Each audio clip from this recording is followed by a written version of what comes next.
Jaggi Vasudev, you may be knowing about him. He killed his wife. And ఇప్పుడు కుటుంబ relations, family relations ఎట్లా బాగు చేసుకోవాలి అనే దాని మీద ఆయన మాట్లాడతాడు. భార్యను చంపాడు. ఇండియన్ ఎక్స్ప్రెస్ లో పైనుంచి కింది వరకు పెద్ద రిపోర్ట్ వచ్చింది. ఆ కటింగ్ నా దగ్గర ఉంది, కావాలని వాళ్ళకి. ఇంకా రవిశంకర్ అన్నారు, ఇది స్టూపిడ్ కామెంట్ ఏమిటంటే, water has remembrance power. No, that is Jaggi sir. Jaggi was there. Jaggi was there. IIT Madras. How a water will have the remembrance power? Now, all these people have made India as fool's paradise. And in addition to that, our central government is adding so much of fuel to this kind of mentality. ఇప్పుడు మనం ఒక్క విషయం చూద్దామండి. ఆవు ఉంది, దాని దూడ ఉంది. దూడ నేరుగా వెళ్ళి పాలు తాగుతుందా, వెనక్కి వెళ్ళి మూత్రం తాగుతుందా? అంటే ఆవు దూడకున్న జ్ఞానం కూడా పెద్ద పెద్ద వాళ్లకు లేదు అని ఇక్కడ రుజువు అవుతున్నదా లేదా? దయచేసి ఆలోచించండి. ఆవు దూడ అది ఎంత, దాని వయసే లేదు. మ్యామల్స్ లో అది ఎక్కడో ఉంది, అది మనిషి దాకా రాలేదు. మనిషి ఉన్నత శ్రేణికి చెందిన మ్యామల్. ఆవు ఇంకెక్కడో కింద ఉంది కదా. అట్లాంటి జంతువు, దాని దూడ చిన్నది, దానికి తెలుసు ఏది తాగాలి అని. వీళ్ళు మూత్రం గురించి ప్రమోట్ చేయటము, దాన్ని అమ్ముకోవటము, ఏంటిది? ఇప్పుడు మనకు దేశంలో ఏం జరుగుతుందంటే, బాబాలు, స్వాములు, పురోహితులు, ప్రవచనకారులు, XYZ వీళ్ళంతా కేటగిరీ ఏం చేస్తున్నారు? మోసపు మాటలు చెప్పి వ్యాపారం చేసుకుంటున్నారు. ఇంకా కొద్దిమంది ఉంటారు క్యారియరిస్టులు, సినీ నటులు, క్రికెటర్లు. వాళ్ళ క్యారియర్ వాళ్ళు చేసుకొని వాళ్ళందరిలో వాళ్ళు ఉండొచ్చు కదా. మళ్ళీ వచ్చి అడ్వర్టైజ్మెంట్, వాడు వాడడు కానీ వాడు వాడంది ఏదో ఒక ప్రోడక్ట్ తెచ్చి మనల్ని వాడమని చెప్తాడు. ఇవే పాలసీ సెంట్రల్ గవర్నమెంట్ కూడా. వాళ్ళు వాడరు. ఉదాహరణకు చూడండి, జై శ్రీరామ్ అని యూత్కు చెప్తున్నారు, మీరందరూ జై శ్రీరామ్ అనండి. అక్కడ కూర్చున్న నాయకులు ఎవరైతే ఉన్నారో వాళ్ళ కొడుకులు బిడ్డలు అందరూ విదేశాల్లో చదువుకుంటున్నారు. ఎవ్వరు జై శ్రీమ అని ఇక్కడ రోడ్ల మీద తిరగరు. వాళ్ళు చెప్పేది ఎవరికి? మీకు, నాకు, సామాన్య మానవులకు చెప్పి వీళ్ళను వాడుకోవటం. అవునా కాదా? నేను అనేది ఏమిటంటే, ఈ కేటగిరీ ఇదంతా ఆధ్యాత్మికం అని చెప్తారు. ఒక ఆయన అడిగాడు, స్పిరిచువాలిటీ మీరు ఏమంటారు అంటే, ఇట్ ఇస్ ఎ స్టూపిడిటీ అంటాను.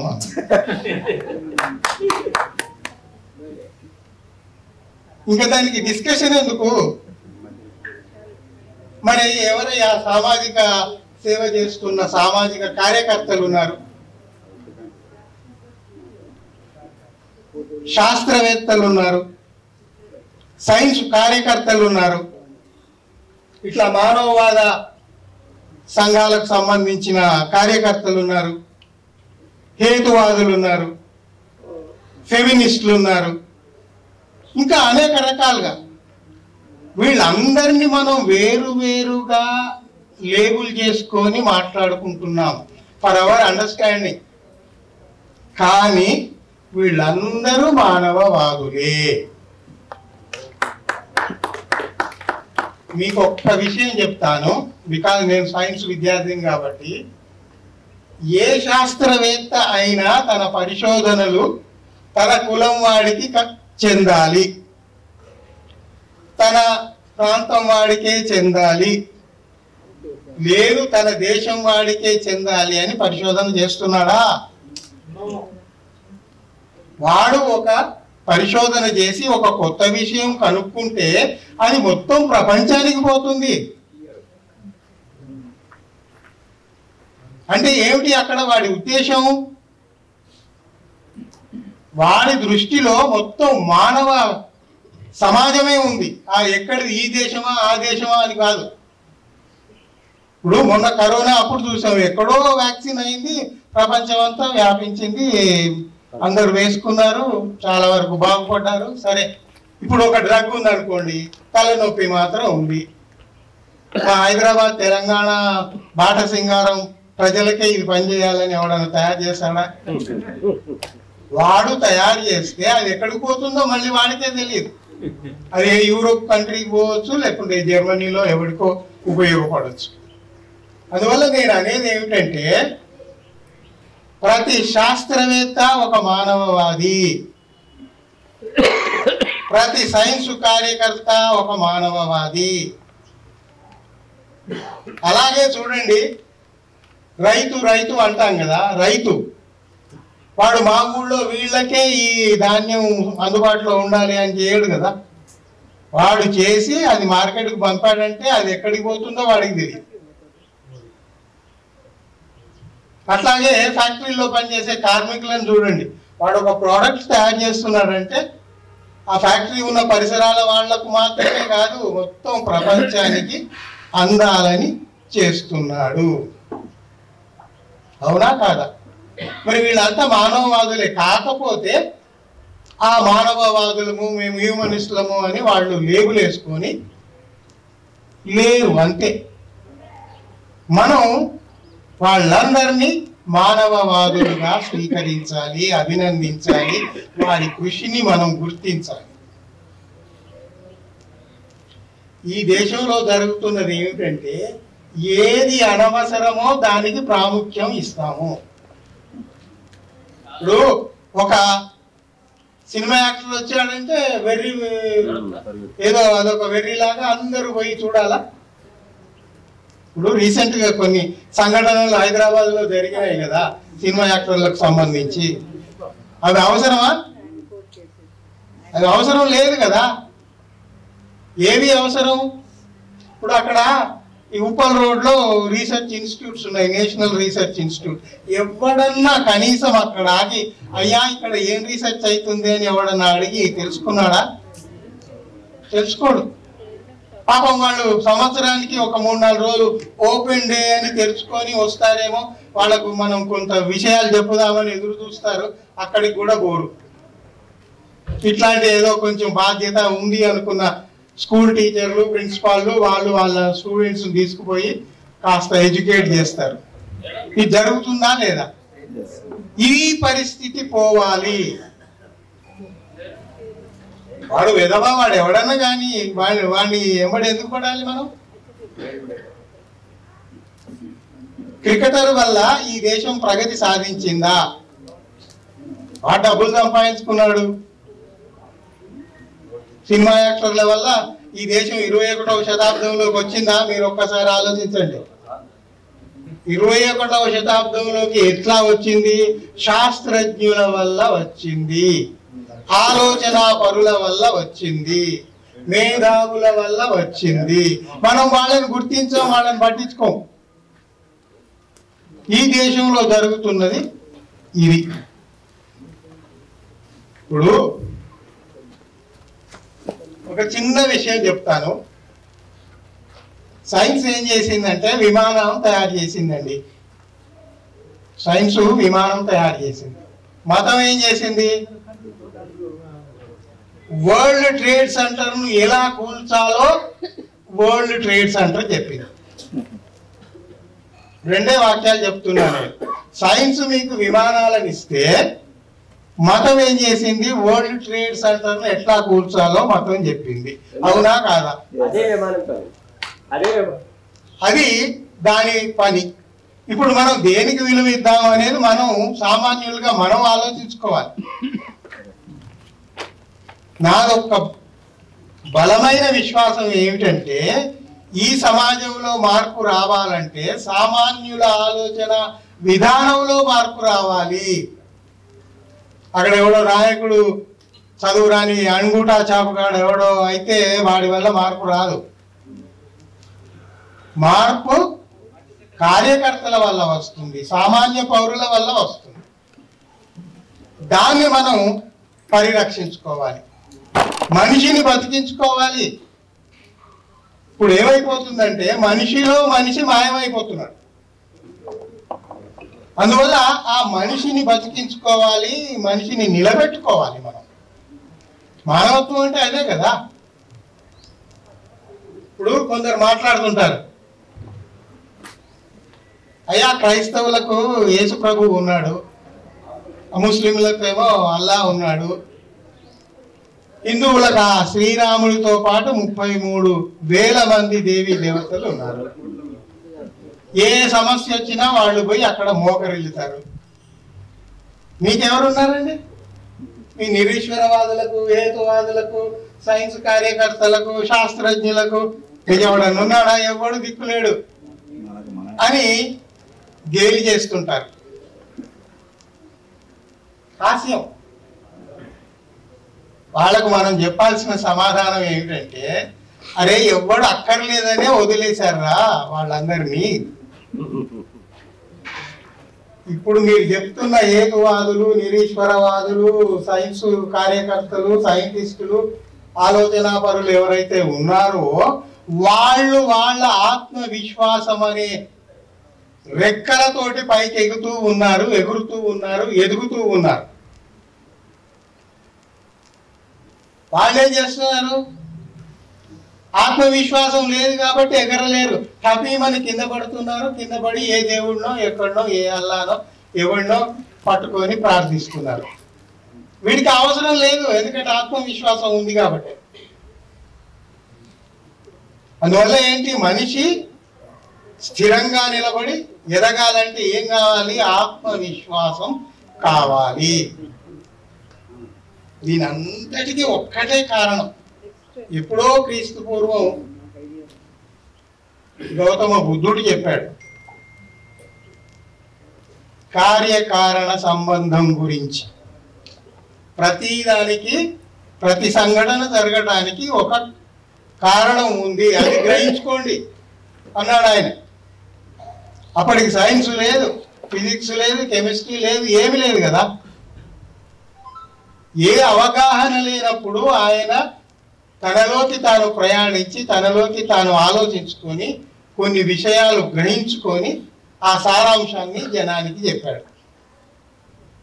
కార్యకారణ సంబంధం అనేది బయటికి వచ్చింది కాబట్టి అది యూరోప్లో ఉన్న ఎంతో మంది వైజ్ఞానికులకు, సైంటిస్టులకు ఒక స్ఫూర్తినిచ్చింది. ఓహో, ఇది ఏ కారణం వల్ల జరుగుతుంది. మీరు ఏదైనా తీసుకోండి, ఫిజిక్స్, కెమిస్ట్రీ ఏదైనా తీసుకోండి, ఆస్ట్రానమీ, ప్రతిదీ జరగడానికి ఒక కారణం ఉంది. అందువల్ల నేను ఏమన్నానంటే, వైజ్ఞానికులకే వైజ్ఞానికుడు ఆయన. ఇప్పుడు ఇన్ని వసతులు వచ్చాక, ఇంత పరిజ్ఞానం పెరిగాక మనం రీసెర్చ్ చేయడం గొప్ప విషయం కాదు. అక్కడ ఏమీ లేవు. లేనప్పుడు ఆయన కొన్ని విషయాలు ఏవైతే చెప్పాడో వాటిని మనం సీరియస్గా తీసుకోవాలి అని నేను అంటా. ఇంకొక పెద్ద పొరపాటు మనం ఇక్కడ ఏం చేస్తున్నాము భారతదేశంలో అంటే, మనం పండగలు వేటికి చేస్తున్నాము? ఎవరో కల్పించి రాసిన పాత్రలు అవన్నీ. ఆ పాత్రలు చచ్చిపోతే ఇక్కడ పండగ చేస్తుంది. వాళ్ళంతా ఉన్నారా? ఇక్కడ పుట్టి పెరిగారా? రావణుడు అనేవాడు, XYZ బూరుడు అనే పాత్రలు ఉన్నాయి కదా. అవన్నీ కల్పిత పాత్రలు అని పక్కన పెడితే అసలు గొడవే లేదు. కానీ ఆ పాత్రలు సచ్చాయని మనకు పండుగలు చేపిస్తున్నారు ఎవరు?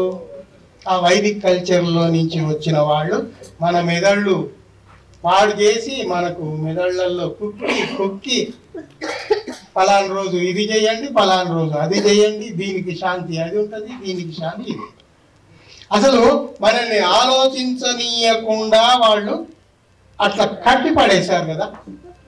దాంట్లో నుంచి మనం ముందు బయటపడాలి. నేనేమంటానంటే హై స్కూల్లో జూనియర్ కాలేజీల్లో చదివే పిల్లలకు ఈ భారతదేశంలో ఉన్న ఈ స్ట్రక్చర్ ఏదైతే ఉందో, మనుస్మృతి చెప్పే ఈ స్ట్రక్చర్ గురించి మనం వాళ్ళకి చెప్పాలి.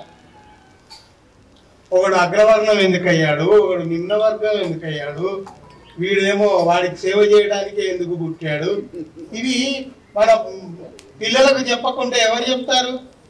సరే, స్కూల్ సిలబస్లో అవి ఉండవు కాబట్టి మీలాంటి కార్యకర్తలు దేశవ్యాప్తంగా ఉన్నారు కాబట్టి ఈ బేసిక్ స్ట్రక్చర్ వల్ల మనం ఇంత మోసపోయాము అనేది వాళ్ళకు తీసుకుపోవాలి. చెప్తూనే ఉండాలి, అర్థం చేయించాలి. ఇప్పుడు ఈ దేవుడు, దయ్యము ఇవన్నీ ఏవైతే ఉన్నాయో ఒక భయాన్ని క్రియేట్ చేశారు. నువ్వు ఇది చేయకపోతే ఇది అవుతుంది, ఇది చేయకపోతే ఇది అవుతుంది. ఆ భయం, ఇంగ్లీష్లో దాని స్పెల్లింగ్ ఏంటి? ఫియర్. FEAR అంటే ఏంటి? దాని full form forget everything and run. FEAR, forget everything and run. నువ్వు అది ఆ సిద్ధాంతం నమ్మితే నువ్వు ఆధ్యాత్మికవేత్త అవుతావు, పలాయనవాదం చిత్తగించేవాడివి అవుతావు, ఇంకా అది ఇంకా మితిమీరితే పిచ్చివాడివి అవుతావు. అంతేనా? అదే ఫియర్, FEAR. దాని ఫుల్ ఫామ్ మీరు ఇట్లా తిరగ రాసుకోండి. Face everything and rise. FEAR అదే ఉంటుంది. Face everything and rise. ఇది ఎట్లా ఉంది? ఇప్పటి మనిషికి కావాల్సింది ఏది? సెకండ్ది, రెండోది face everything and don't stop there but rise. ఆ పద్ధతిలోనే మనము 21వ శతాబ్దంలోకి వచ్చాము. ఎవడో పిట్ట కథలు చెప్పుకుంటూ మనల్ని డైవర్ట్ చేయాలనుకుంటే మనం కాకూడదు. మన మూలాలు మనం తెలుసుకోవాలి. మన పిల్లలకు వాటి గురించి చెప్తూనే ఉండాలి. ఇక్కడ పెద్ద అన్యాయం ఏం జరుగుతుంది అంటే, ప్రపంచానికే ఒక పదం ఇచ్చాడు మన భారత తొలి ప్రధాని Pandit Jawaharlal Nehru, scientific temper. Scientific temper అనే పదము మన Jawaharlal Nehru, the first prime minister of India, coin చేసి ప్రపంచానికి ఇచ్చాడు. అది ప్రపంచవ్యాప్తంగా పాకిపోయింది, వాళ్ళంతా బాగుపడ్డారు. మనం మాత్రం దాన్ని అర్థం చేసుకోవటం లేదు. 10 ఏళ్ళుగా వచ్చిన గవర్నమెంట్ మీకు తెలిసిందే, నెహ్రూ పడదు, సైంటిఫిక్ టెంపరు పడదు. ఇట్లాంటి విషమ పరిస్థితుల్లో మరి మనం ఏం చేయాలి? సామాన్యులుగా మనం మన వివేచనను పెంచుకోవాలి, వివేకాన్ని అభివృద్ధి చేసుకోవాలి. ఇప్పుడు వీళ్ళు చెప్పేవి ఎట్లా ఉంటాయంటే, ఉదాహరణకు నేను కొన్ని డేటా ఇస్తాను మీకు. ఈ దేవుణ్ణి మొక్కు, జై శ్రీరామను, ఇంకేదో చెయ్యి చెప్తున్నారు కదా, ప్రభుత్వం వారే పని కట్టుకొని చెప్తున్నారు కదా. దానికి తోడు మన గ్యాంగ్ తయారైపోయింది. మనలాంటి వాడు ఎవడన్నా కనబడితే వాడి మీద దాడి చేస్తున్నారు కదా. ఇప్పుడు ప్రొఫెసర్ నరేంద్ర నాయక్ చెప్పినట్టు ఇట్లా మాట్లాడే వాళ్ళందరి మీద దృష్టి ఉంది. వీళ్ళని ఎప్పుడు ఏం చేద్దామనే తిరుగుతున్నారు. ఒకరు ఇద్దరు అని కాదు, అందరి మీద ఆ నిఘా వాళ్ళు పెట్టే ఉన్నారు. కానీ మనం జనాల్ని ఎడ్యుకేట్ చేయడానికి మన ప్రయత్నం మనం చేస్తూనే ఉండాలి. ఇప్పటి నుంచి ఇది 2024 కదా, ఇప్పటి నుంచి ఒక్క 30 ఏళ్ళు 35 ఏళ్ల లోపు ఇప్పుడున్న ఉష్ణోగ్రతలు 2-3 పెరగబోతున్నాయి. ఉష్ణోగ్రత పెరగటం మన అందరికీ అనుభవంలోకి వస్తున్నదే. పెరగబోతున్నాయి. ఎందుకు పెరగబోతున్నాయి అంటే దానికి కారణం ఉంది. కార్యకారణ సంబంధం అవి ఉన్నాయి. వాటిని మనం అర్థం చేసుకుంటే మనకు అర్థం అవుతుంది. ఇంకొకటి ఏం కాబోతుంది, వర్షాభావ పరిస్థితులు రాబోతున్నాయి. అంటే వర్షాలు పడకుండా ఉండటము, లేదా అతిగా వర్షాలు పడటము, భూకంపాలు రావటము, సునామీలు రావటము, ఇదంతా మనం ఇటీవలి కాలంలో చూస్తూనే ఉన్నాం. కాలం వెళ్ళిపోయిన తర్వాత వర్షాలు పడుతున్నాయి. ఆ వర్షాలు పెద్ద వర్షం పడింది అంటే రోడ్డు మీద పాల ప్యాకెట్ కోసం పోయేవాడు కొట్టుకుపోతున్నాడు పొద్దున్నే. మనం చూసాం కదా, మా హైదరాబాద్లోనే చూసాం. ఇవన్నీ కారణాలు ఎందుకు? మీరు చెరువులన్నీ కాలనీలు చేసి పెట్టారు లంచాలు తీసుకొని. చెరువులన్నీ పర్మిషన్లు ఇచ్చి కాలనీలు చేసి పెట్టారు. ఆ నీళ్ళు ఎక్కడికి పోతాయండి? రోడ్ల మీదకి వస్తాయి. రోడ్డు మీద పొద్దున్నే లేచి ఏదో పని మీద పోయేవాడు కొట్టుకుపోతున్నాడు. ఆ డ్రైనేజీలో కొట్టుకుపోతాడు, వాడి అసలు శవం కూడా కనపడదు.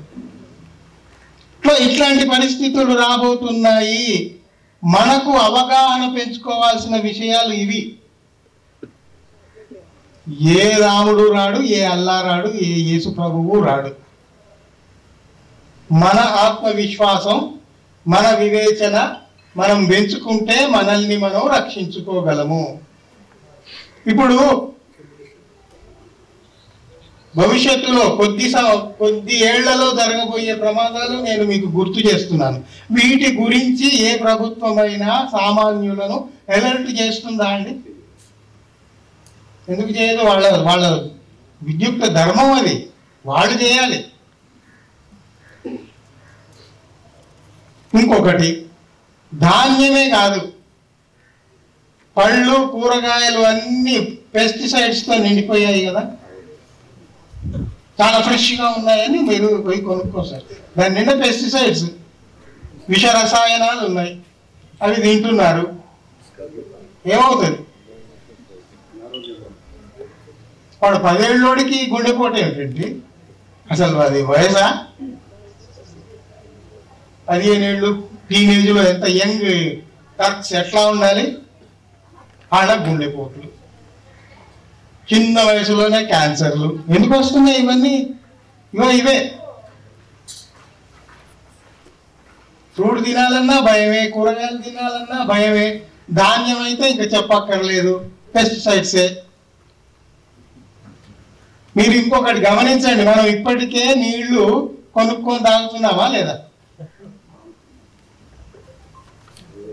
50 ఏళ్ల కింద మన తండ్రులు తాతలు తాగారా? మన దగ్గరికి వచ్చేసరికి ఈ పరిస్థితి వచ్చింది కదా. ఇంకా రేపు పొద్దున ఏం కాబోతుంది? గాలి కూడా కొనుక్కొని పీలవాలి.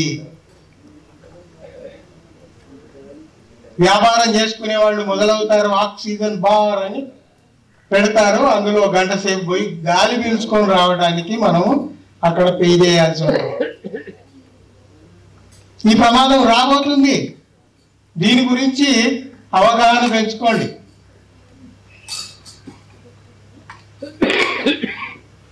మీకు ఒక మంచి ఉదాహరణ చెప్తా. ప్లాస్టిక్స్, సముద్రాలన్నీ ప్లాస్టిక్స్ తో నిండిపోతున్నాయి. ఎందుకు? ఆ బీచ్లలో తిరగటము, వాటర్ బాటిల్స్, గ్లాసెస్, కప్పులు అన్నీ అక్కడ వేయటము, ఆ కెరటాలు రావటము, వాటిని తీసుకొని సముద్రంలోకి పోవటం. అట్లా టన్నుల కొద్ది ప్లాస్టిక్ సముద్రాలలో పేరుకుపోయి ఉంది. మీకు ఒక మంచి ఎగ్జాంపుల్ కూడా చెప్తాను. విశాఖపట్నంలో ఒక 4 యువకులు స్విమ్మర్స్ సముద్రంలోకి పోయి వాళ్లకు దొరికినన్ని తెచ్చి పెద్ద కుప్పేశారు. 2-3 టన్నుల ప్లాస్టిక్. రిపోర్టర్ పోయి ఏం పని పెట్టుకున్నారు మీరు అంటే, అవునండి మరి బాధ్యత లేకుండా సముద్రాలలో ప్లాస్టిక్ వేస్తే ఆ సముద్రం ఎట్లా ఉంటుంది? సముద్రం ఉండాల్సినవి లాగా ఉండదు కదా. అందువల్ల నేను చూశాను విదేశాలలో, అక్కడ సముద్రపు బీచ్లలో ఒక బోర్డు పెడతారు, behave like animals. Behave like animals అంటే యానిమల్స్ వాటర్ బాటిల్స్ కప్పులు అవి సముద్రంలో వెయ్యవు కదా. మీరు మనుషులయ్యి మనుషుల్లాగా ప్రవర్తించడం లేదు కాబట్టి వాళ్ళు అక్కడ బోర్డు పెట్టారు, అట్లీస్ట్ యానిమల్స్ లాగా బిహేవ్ చేసి జాగ్రత్తగా ఉండండి, వేయకండి అని చెప్పడం. ఆ పరిస్థితిలోకి వచ్చాం మనం. అది మనం గుర్తుపెట్టుకోవాలి. అది అలాగ ఉండనిస్తే అసలు నదులు చూడండి, నదులన్నీ మురికి కాలువలు అయిపోయాయి కదా. మన పక్కనే మన నగరంలో ఉన్న మూసీ నది ఎట్లా ఉంది? ఉస్మానియా జనరల్ హాస్పిటల్ బయట ఆవరణలో ఒక చెట్టు ఉంటుంది. ఆ చెట్టుకు ఒక బోర్డు వేలాడబడి ఉంటుంది, దాని మీద రాసి ఉంది. అప్పుడెప్పుడో 40s వరదలు వచ్చినప్పుడు ఆ చెట్టు 100 మందిని రక్షించింది అని అక్కడ రాసి ఉంది. అసలు మనం చూస్తున్న ఈ 50-60 ఏళ్లలో అంత పెద్ద వరద రావటం ఎప్పుడన్నా చూసామా?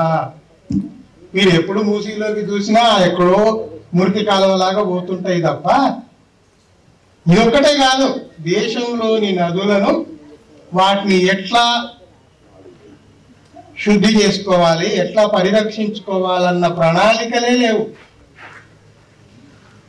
10 ఏళ్ల నుంచి నేను చూస్తున్నాను, బీజేపీ గవర్నమెంట్ వచ్చినప్పటి నుంచి గంగా ప్రక్షాళన అని కొన్ని కోట్ల నిధులు మాయమైపోతున్నాయి తప్ప గంగా అట్లాగే ఉంది. అదే మురికి అదే పద్ధతిలో ప్రవహిస్తుంది, అవే శవాలు కొట్టుకుపోతున్నాయి. మరి ఎట్లా?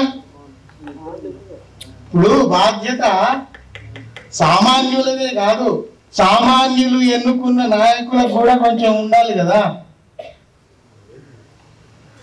అప్పుడు లేనప్పుడు ఏం చేయాలి? సామాన్యులందరూ పోయి అక్కడ కూర్చున్న వాడిని తన్ని, అరే నీవు ఈ పని చేయరా అని చేయాలి. శ్రీలంకలో రోడ్డు మీదకి లాక్కొచ్చి తన్నారు చూడండి, అట్లా. నిన్న సిరియాలో అయింది కదా అంతర్యుద్ధం, వాడు పారిపోయాడు. సిరియా అంటే గుర్తొచ్చింది. ప్రపంచ శాంతి పర్యావరణ పరిరక్షణ గురించి ప్రపంచ నేతలంతా మాట్లాడుతున్నారా? ఎవడన్నా దానికి విలువనిస్తున్నాడా? దయచేసి ఆలోచించండి. ఒకవేళ దానికి విలువనిస్తే ఇన్ని యుద్ధాలు ఎందుకు జరుగుతున్నాయండి? ఇజ్రాయెల్కు పాకిస్తాన్కు యుద్ధం, ఎన్ని యుద్ధాలు? రష్యాకు ఉక్రెయిన్కు యుద్ధం. విచిత్రమైన పరిస్థితిని తీసుకొస్తున్నారు. మన ఒక్క దేశం అనే కాదు, ప్రపంచ దేశాల్లో కూడా మూఢత్వం ఉంది. ప్రపంచ దేశాల్లో కూడా ఇట్లాంటి మతపరమైన ఆగడాలు జరుగుతున్నాయి. అందువల్ల మనము బాధ్యత తీసుకొని మన పరిధిలో మనకే హోదా లేదు, మనం ఏమి చేయలేము అని అనుకోకుండా మన పరిధిలో 100 మందిని మార్చడానికి మనం ప్రయత్నిద్దాం. సెలవులు వస్తాయి, సాటర్డే సండే వచ్చినప్పుడు పోండి, ఆ స్కూళ్ళకు ఊళ్ళల్లోకి పోయి ఆ స్కూల్ విద్యార్థులకు, జూనియర్ కాలేజ్ విద్యార్థులకు, డిగ్రీ కాలేజ్ విద్యార్థులకు ఇలాంటి ఆలోచనల్ని వాళ్ళకి అందియండి, ఎడ్యుకేట్ చేయండి. దానివల్ల కొంత ఫలితం వస్తుందేమో కదా. ఇప్పుడు ఎవరి మీద ఏదో బాధ్యత వదిలేసి మనకేం బట్టి అని కూర్చుంటే దానికి మనం ఏం చేయలేం. లేదు, నేను బాధ్యత గల పౌరుణ్ణి అని అనుకున్నప్పుడు కొన్ని మనమే తీసుకోవాలి. కొన్ని మనంతల మనమే తీసుకొని మనకై మనమే ఒక అడుగు ముందుకేసి చెబుతూ ఉంటే కొంత పరివర్తన వస్తుంది. ఉదాహరణకు నా విషయం చెప్తున్నాను. నేను రిటైర్ కాగానే నాకు ఆఫర్స్ వచ్చినాయండి. మీరు ప్రొఫెసర్గా రిటైర్ అయ్యారు కదా, మీరు రండి మా కాలేజీ ప్రిన్సిపాల్ రండి, మా దానికి డైరెక్టర్ గుందురుగాని రండి. నాకు తెలుసు ఈ అడ్మినిస్ట్రేటివ్ పోస్ట్ అంటే ఫైలు చంకలో పెట్టుకొని సెక్రటేరియట్కు తిరగాలి. ఫ్యాకల్టీ మెంబర్గా నేను పోతాను, నా పిల్లలకు లెక్చర్ ఇస్తాను, ఇంటికి వెళ్ళిపోతాను. ఇది విధవ చాకిరి. వాడికి వీడికి కాకా పట్టాలి ఆ సెక్రటేరియట్లో, అసెంబ్లీలో, అక్కడికి. అట్లాంటి పనులు నాతో కాదండి. అందులో నా చేతిలో ఒక బలమైన ఆయుధం ఉంది, పెన్ను. నేను దాంతో నేను చేయగలిగేది నేను చేస్తానండి అని I stopped all such non sense. అందుకని నేను రీసెర్చ్ చేస్తూనే ఉన్నా, రాస్తూనే ఉన్నా. నేను బేసికల్గా ఎంఎస్సి జువాలజీ, తర్వాత షిఫ్ట్ అయిపోయి బయాలజీలోకి పోయాను. నా వర్క్ వింటే మీరు ఆశ్చర్యపోతారు. I worked on plant parasites. Agricultural field, Indian council of agricultural research వాళ్ళు నాకు ఫెలోషిప్ ఇచ్చారు. అది తీసుకొని రీసెర్చ్ చేశాను. నా ఎంఎస్సి, ఎంఫిల్, పిహెచ్డీస్ వాళ్ళకు 30 ఏళ్ళు నేను చేయాల్సిందంతా చేశాను. బయటికి వచ్చాక నాకు అనిపించింది, అంటే అప్పుడు ఉద్యోగంలో ఉన్నా, పుస్తకాలు రాస్తూనే ఉన్నా. రిటైర్ అయ్యే వరకే నా పుస్తకాలు 60-65 మార్కెట్లో ఉన్నాయి. అప్పుడు నేను కలం మూసుకొని రాయటం మానేసి, ఈ వాడేదో డబ్బులు ఇస్తాడు అని, అంతే కదా, డబ్బుల కోసమే కదా, పెన్షన్ ఎట్లాగూ నా ఉద్యోగం మీద వస్తుంది, ఇంకా నాకెందుకు అని నేను అవన్నీ ఏమి తీసుకోకుండా ఐ స్టార్టెడ్ రైటింగ్. ఇంకొకటి, బేసికల్గా నేను కవి, కథా రచయిత, నాటక రచయిత ఇవన్నీ చేస్తూ ఉన్నవాడిని. ఇవి కాదు రాయటం. ఇప్పుడు ఈ కాలానికి సరిపడే రచనలు మనం చేయాలి. సైంటిఫిక్ టెంపర్ ఉండాలి, సోషల్ ఇష్యూస్ ఉండాలి, అందులో సమాజపరమైన రాజకీయాలు ఏవైతే నడుస్తున్నాయో వాటి మీద కామెంట్ ఉండాలి. వీటన్నిటిని కలగలిపి మనం రాయాల్సిన అవసరం ఉంది జన చైతన్యానికి అనిపించి, నాకు నేనే ఒకటి డిజైన్ చేసుకొని ముందుకొచ్చి రాస్తూనే ఉన్నా. ఈ 10 ఏళ్లలో ఒక 30-40 పుస్తకాలు పబ్లిషర్స్ వేస్తూనే ఉన్నారు. ఇప్పటికీ 95-96 వచ్చినట్టున్నాయి. Number is not criteria for me. How much I connect with my people. ఇప్పుడు నేను ఇక్కడ దిగగానే ఇంతమంది నా ప్రియమిత్రులందరూ నన్ను చూసి సంతోషపడి అభినందిస్తూ ఉన్నారు అంటే నేను చేస్తున్న కృషి పనికి వస్తుంది అనే కదా అర్థం. నేను రాత్రింబగళ్ళు చదువుతూ, రీసెర్చ్ చేస్తూ, నోట్స్ రాసుకుంటూ, వాటిని మళ్ళీ నేను ఆర్టికల్స్గా, పుస్తకాలుగా దిద్దుతూ ఉంటే వాటి ఫలితం సమాజంలో కనపడుతుంది కదా. దేశంలోనే కాదు, విదేశాలలో కూడా కనపడుతుంది. నాకు అర్ధరాత్రి అపరాత్రి ఫోన్లు వస్తున్నాయి, ఎక్కడి నుంచో, టైం చూసుకోకుండా చేస్తాడు. ఎక్కడి నుంచి బాబు నువ్వు మాట్లాడేది అంటే, సార్ డెన్మార్క్ అంటాడు. మరి ఇండియన్ టైం చూసుకొని రేపు మాట్లాడిన ఆయన అంటే, సరే సార్, ఆ ఉత్సాహంలో నాకు టైం చూడాలని తెలియలేదు అని తర్వాత ఎప్పుడో మాట్లాడతారు. అట్లా కొన్ని జరుగుతూ ఉన్నాయి. దానివల్ల ఈ ఫీడ్బ్యాక్ వల్ల నాకు తెలిసింది ఏమిటంటే, నేను చేస్తున్న కృషి వృధాగా పోవటం లేదు.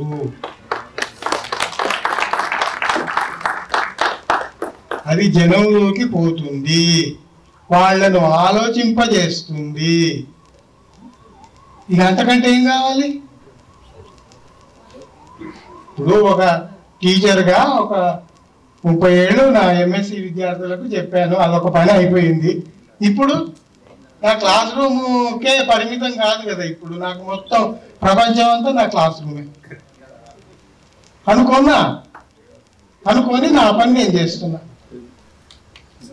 ఎక్కడి బయాలజిస్టు, ఇప్పుడు హిస్టరీలోకి పోయా, ఆంథ్రోపాలజీలోకి పోయా, బుద్ధిజంలోకి పోయా, ఒక్కటి కాదు. అయితే ఏది తీసుకున్న అందులో లోతుల్లోకి పోయి దాన్ని క్షుణ్ణంగా చదివి దాన్ని అది 100కి 100 పాళ్ళు కనీసం 99 పాళ్ళు ఇది వాస్తవం అని నమ్మకం కుదిరితేనే నేను అక్కడ నమోదు చేస్తున్నా. ఏదో గాలి కబుర్లు వాడు చెప్పింది వీడు చెప్పింది నమ్మి నా రీడర్స్ను నేను మోసం చేయదలుచుకోలేదు. ఎందుకంటే వాళ్ళకు ఒక నమ్మకం ఏర్పడింది, ఈయన కరెక్టే రాసుంటాడు. వాళ్ళ నమ్మకాన్ని నేను దెబ్బతీయకూడదు కదా. అందువల్ల నేను శ్రమిస్తా,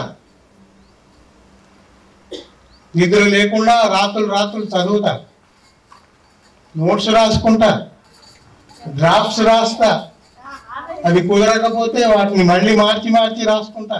ధ్రువ ప్రాంతాల్లో నేను ఇందాక చెప్పాను టెంపరేచర్లు విపరీతంగా పెరుగుతున్నాయని.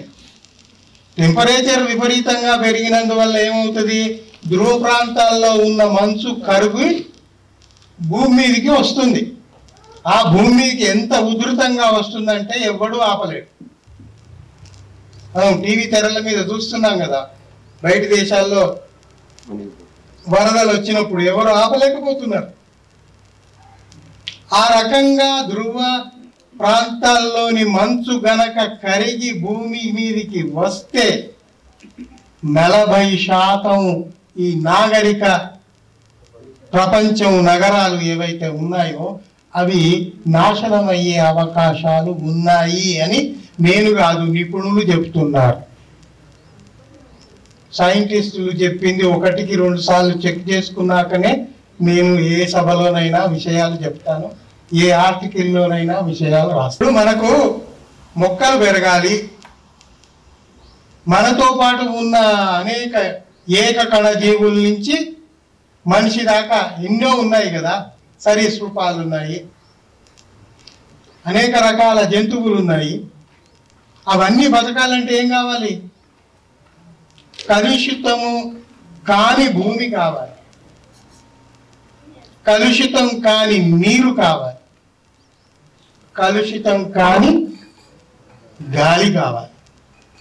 గాలి నీరు భూమి ఇవి పూర్తిగా కలుషితం అయిపోతే ఇంకా ఎందుకు నువ్వు ఏ దేవుణ్ణి పట్టుకొని ఎలాడితే ఏం లాభం, నీ జీవితమే ప్రశ్నార్థకం అయిపోతుంది కదా. వివేకం పెంచుకొని వాడిని ఎట్లా కాపాడుకోవాలనేది ఆలోచించాలి. ఇప్పుడు ఉన్న ప్రభుత్వాలు కూడా వీటి మీద దృష్టి పెట్టండి బాబు అని జనాలకు చెప్పాలి. ఇప్పుడు వీళ్ళు చేస్తున్న పని చాలా తప్పు. మతపరంగా జనాల్ని విడదీద్దాము, మన స్వార్థ ప్రయోజనాల కోసం జనాల్ని వాడుకుందాము అనేది చాలా చాలా తప్పు. దాన్ని మనం ఎదుర్కోవాలి. ఇప్పుడు మనకు కొన్ని విచిత్రమైన పరిస్థితులు కూడా ఉన్నాయి. లేబుల్ చేసుకోవడమే పరిష్కారం కాదు. అభ్యుదయవాదులం అని లేబుల్ వేసుకుంటారండి, వాడి దగ్గర అభ్యుదయమే ఉండదు. కమ్యూనిస్టు నేత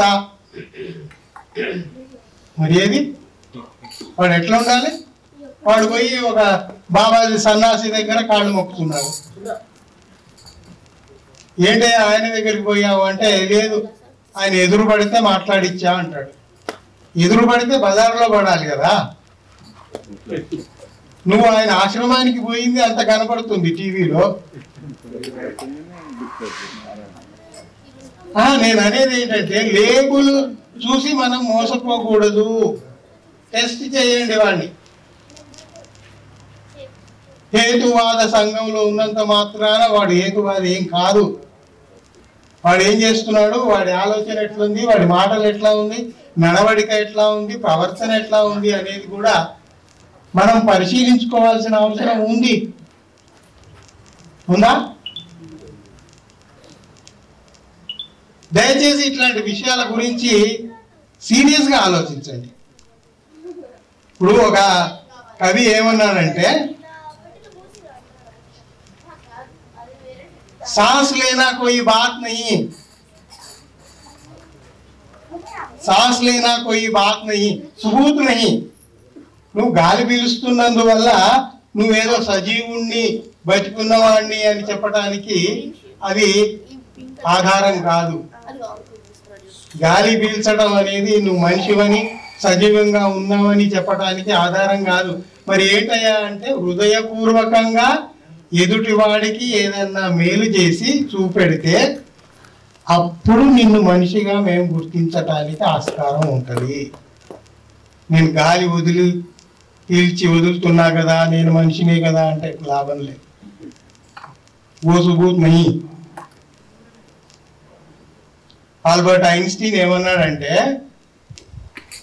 దుర్మార్గాలు చేసేవాళ్ళు కొంతమంది ఉన్నారండి ప్రపంచంలో, వాళ్ళ వల్ల ప్రపంచం ప్రమాదకరంగా కావటం లేదు. ఎవరి వల్ల అవుతుంది? అధిక సంఖ్యాకులుగా ఉండి మౌనంగా ఉండి ఏమీ చేయకుండా ఉన్న వాళ్ళ వల్ల ప్రపంచం ప్రమాదంగా తయారైంది. అది మనం గుర్తుపెట్టుకోవాలి. మనం అధిక సంఖ్యాకులుగా ఉండి మనం ఏమి ఎందుకు చేయట్లేదు అనేది మనం గుర్తుపెట్టుకోవాలి.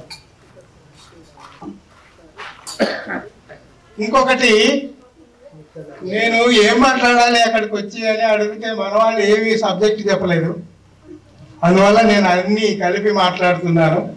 హనుమంతరావు అన్నాడు హ్యూమనిజం మీద ఏదైనా ఎలాబొరేట్ గా మాట్లాడండి అన్నాడు. ఇక మరి ఇదంతా హ్యూమనిజమే. మరి 1808లో 1808లో ఫ్రెడ్రిచ్ ఇమ్మాన్యుయల్